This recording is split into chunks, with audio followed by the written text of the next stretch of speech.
Di negeri yang sering sibuk berdebat tentang langit yang belum tentu runtuh, tentang angin yang bahkan belum berhembus, tentang bayang-bayang yang kadang kita ciptakan sendiri, ada satu kisah kecil nyaris tak terdengar di panggung besar, namun diam-diam berdenyut seperti nadi yang menjaga kehidupan tetap menyala.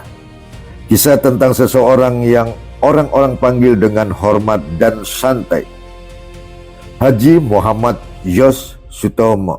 Bukan raja, bukan pula pejabat yang sibuk menandatangani berkas di balik meja berlapis kaca. Ia hanya manusia biasa yang barangkali punya satu kelebihan, berpikir hari ini saja. Di belakang hotel berbintang, tempat tamu datang dengan koper dan harapan, tempat lampu-lampu menyala seakan tak mengenal gelap. Di sanalah tak jauh dari tembok yang rapi dan taman yang tertata, terdapat dunia lain, dunia yang lebih jujur.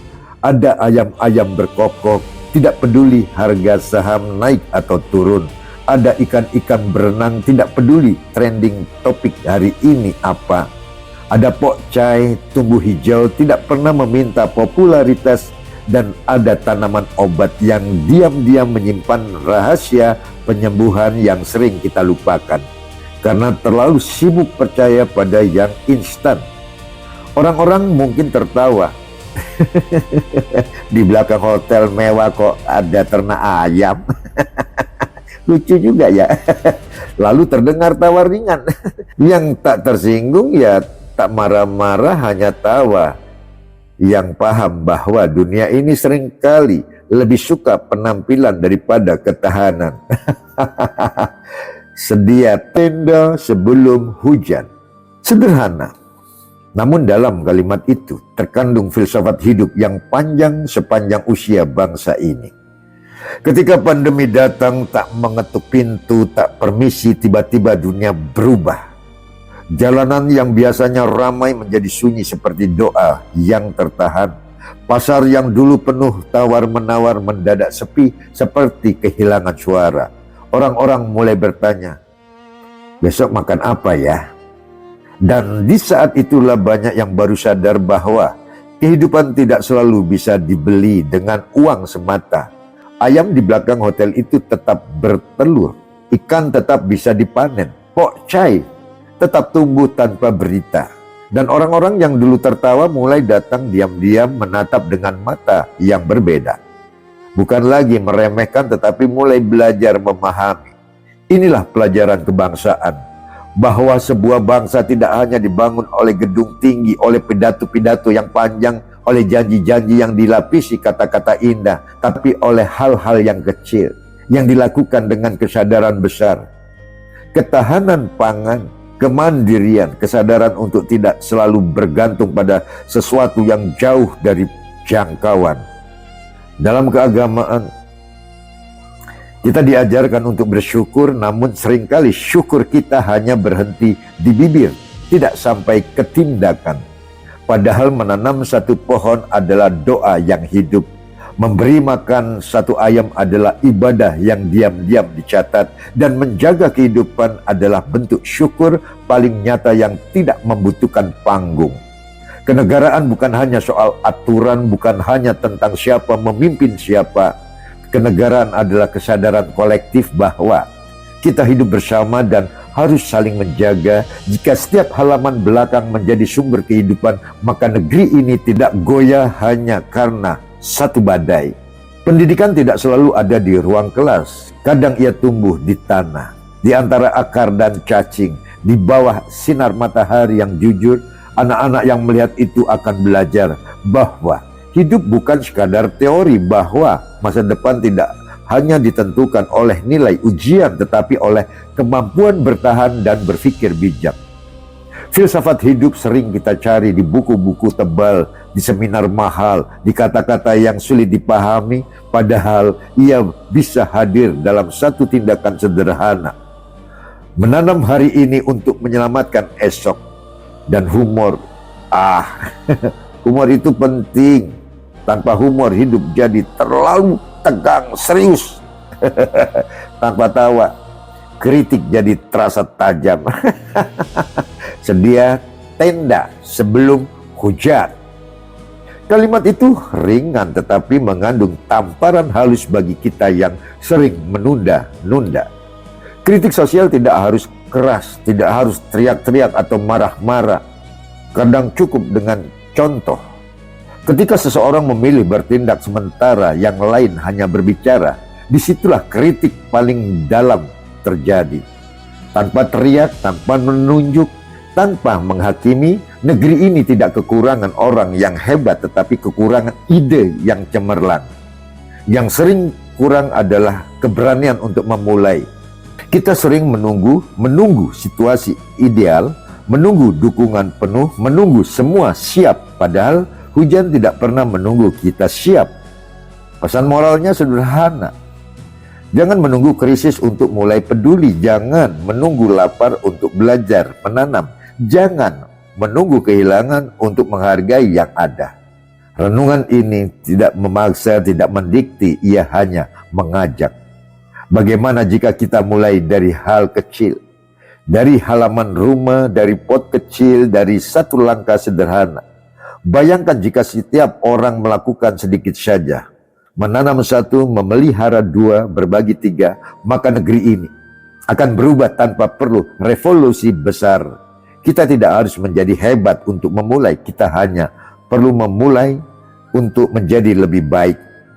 Dan mungkin suatu hari nanti ketika badai datang lagi, karena sejarah selalu berulang dengan cara yang berbeda, kita tidak lagi panik, kita tidak lagi bertanya, besok makan apa ya?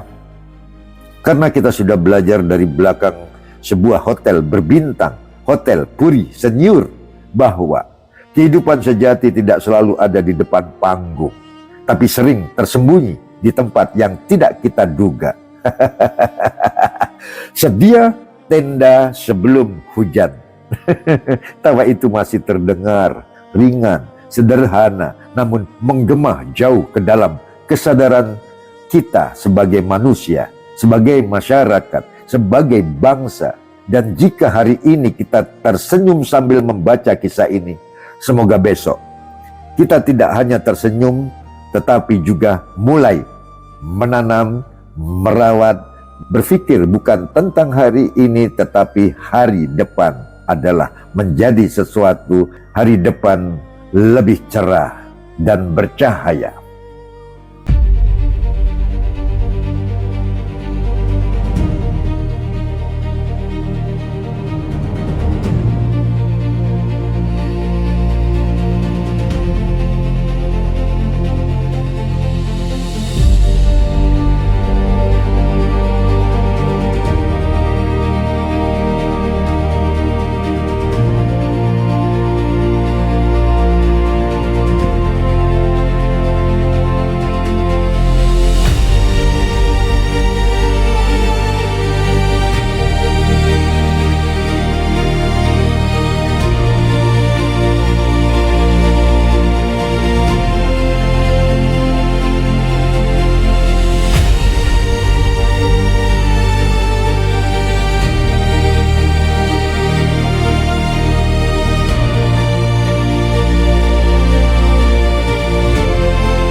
Terima kasih.